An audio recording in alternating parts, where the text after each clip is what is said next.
কি সব ঠিক তো থাকতেই হবে, যেহেতু তোমরা KM ফ্যামিলি মেম্বার।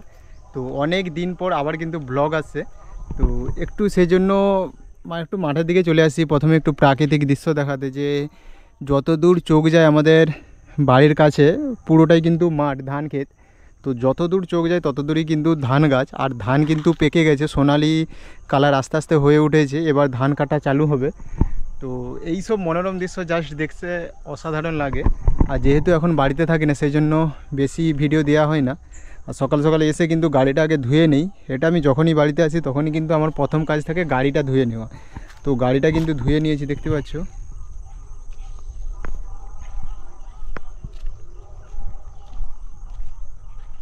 গাড়িটা ধুয়ে নেবার পর তারপরে একটু বাজারের দিকে আসছিলাম চুল কাটার জন্য। তো সেলুন দোকানে একটু আসছিলাম। তারপরে সেলুন দোকান আসার সময় মনে হলো যে আমাদের এখানে তো এই প্রথম ফার্স্ট বাসন্তী পুজো হচ্ছে। তো সেজন্য ভাবলাম যে একটু যেয়ে দেখে আসি এবং আপনাদের সাথে একটু ভিডিওটা শেয়ার করি। তো দেখতে পাচ্ছেন এখানে কিন্তু আমাদের গ্রাউন্ডে খুব সুন্দর বাসন্তী পুজোর আয়োজন করা হয়েছে। এবং এই যে পুজোটা করছে সকলেই কিন্তু মহিলারা পুজোটা করছে, মহিলা কমিটি। তো মনোহরপুর মাতৃসংঘ ক্লাব। তো খুব সুন্দর কিন্তু থিম করেছে, দেখতে পাচ্ছেন, জাস্ট অসাধারণ লাগছে। এবং রাত্রিতে আলোর আলোটা যখন প্যান্ডেলে লাগবে জাস্ট অসাধারণ লাগবে, খুব সুন্দর করেছে। এবং ভাবনা চিন্তাও কিন্তু খুব সুন্দর। আমাদের এখানে এবারে দেখতে গেলে এখানে কিন্তু দুর্গা পুজো, কালী পুজো, গণেশ পুজো, সরস্বতী পুজো সমস্ত কিছু পুজোই কিন্তু হতো, কিন্তু বাসন্তী পুজোটা হতো না। আর এখন কিন্তু ফাইনালি আমাদের এখানে বাসন্তী পুজোয় ফার্স্ট বছর 2025 থেকে কিন্তু স্টার্ট হয়ে গেছে মনোহরপুর মাতৃসংঘ ক্লাব সর্বজনীন শ্রী শ্রী বাসন্তী পুজো।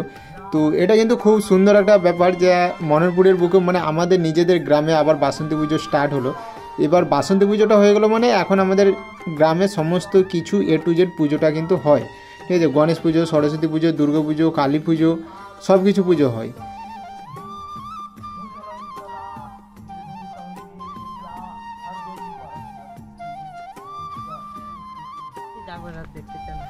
যাবো তো এখন কিন্তু আম খেতে বেরিয়েছি। তো পাড়ায় পাড়ায় ঘুরতে বেরিয়েছি, কাদের কোথায় কি আম গাছ আছে সেই আম গুড়াচ্ছি আর নুন দিয়ে খাচ্ছি। এই যে একটা আম পেয়েছি, ও পাশে এই গাছটা থেকে পড়েছে, ঠিক আছে। না ওদিকে তারপর আবার তেঁতুল পাড়া হচ্ছে, ও সাইডে একটা তেঁতুল গাছ আছে, ঠিক আছে। আর এদিকে মাঠে কাজ বাজ হচ্ছে, দেখতে পাচ্ছ।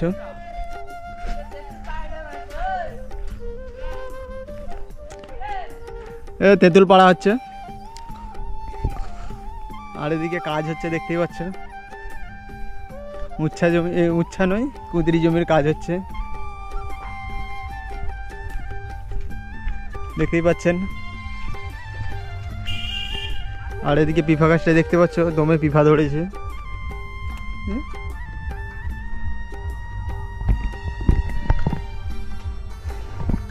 আম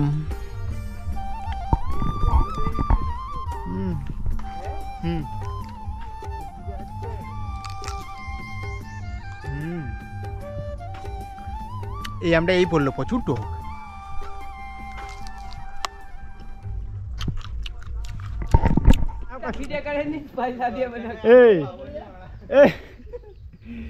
তোর ছবি তুলবো নি রে, বলছি তুই আজকে 1 কেজি মাংস দে, আজকে মাংস খেতে আছে। হ্যাঁ এটাই হচ্ছে, তাই কি টাইম দিতে পারিনি। ও এইটা কি চলে যাচ্ছে ডাইরেক্ট? না, এটা এবার এডিট করে ছাড়তে হবে। ওই বাবু সত্যি বলছে আমাকে দিয়ে দে, দেখি আমি করব। এটি কত লিখলা? এটা 30,000 কাছাকাছি।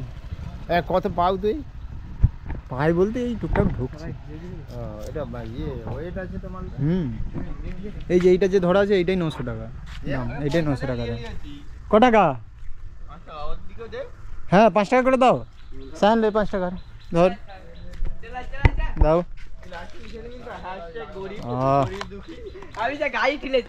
সবাইকে লিখে দিবি তো হ্যাশট্যাগ গরিব দুঃখী। নো নো নো নো লিখে দেয় কিছু কি করতে হবে রিপোর্ট মেরে দেবো মানে তাহলে হুড়িয়া ই করবা মেসেজ মুখ দেখাচ্ছে কেন না মুখ দেখিছে কেন তুই আইসক্রিম না দিবেন আরেকটা দিবেন ঠান্ডা করে আরেকটা আইসক্রিম কাউ তোমার ঘর কোথায় গো? আমুড়া। একটু বেশি করে লবণটা ঠিক আছে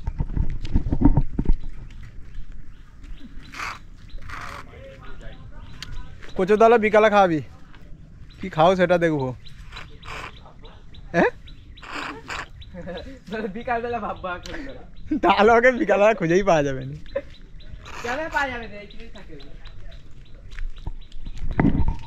একটু জল দিবে, হবে না হবে না লস হয়ে যাবে নি তো। কথা বললে কি আর হবে। একটু লবণ দাও। এখনকার যুগের ছেলেমেয়েরা কিন্তু এসব আইসক্রিম খেতে পছন্দ করে না, ওরা পছন্দ করে নামি দামি বড় বড় ব্র্যান্ডের আইসক্রিম খেতে এবং বড় বড় দোকানে। এই যে কাকারা রোদের মধ্যে ঘুরে বেড়াচ্ছে, তো এদের কাছ থেকে কিছু কিনে খাওয়ার চেষ্টা করো তোমার সামর্থ্য মতো, কারণ এনারা খুব কষ্ট করে এই রোদের মধ্যে ব্যবসা করে। আমার হাতে যেই জীবন ঠান্ডাটা আছে ওটা মাত্র 5 টাকা এবং আইসক্রিমও আছে মাত্র 5 টাকা। এইসব খেয়েও কিন্তু শান্তি পাওয়া যায় এই রোদের মধ্যে। পুরা দুধের এলাচ দিয়ে হেভি সুন্দর 10 টাকা পিস, সেরকম শরীর থাকবে 10 টাকা পিস। তো গ্রামের ছেলেমেয়েরা বুঝতে পারবে যে দুপুরের এরকম একটা আড্ডা মারার বা বন্ধু বান্ধবদের সাথে এরকম একটা মজার জাস্ট একটা ফিলিংসই আলাদা হয়। তো এরকম মাঝে মধ্যে বাড়িতে আসলে এরকম কিন্তু আমাদের আড্ডা বসে, সকলে কিন্তু বাড়িতে থাকে না, সকলেই কাজের সূত্রে বাইরে থাকে। যখন সবাই একসাথে থাকি তখন এরকম মজা হয়ে থাকে। তো বন্ধুরা এই পর্যন্ত ভিডিওটা ভালো লেগে থাকলে অবশ্যই like comment share and subscribe করে দিবে।